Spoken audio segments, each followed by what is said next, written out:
sinabi niya masarap, babalik kami dyan.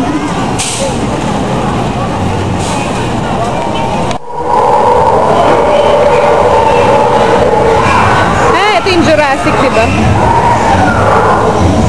Asleep siya, asleep. Lupo na ako. Kaya T-Rex ba yun?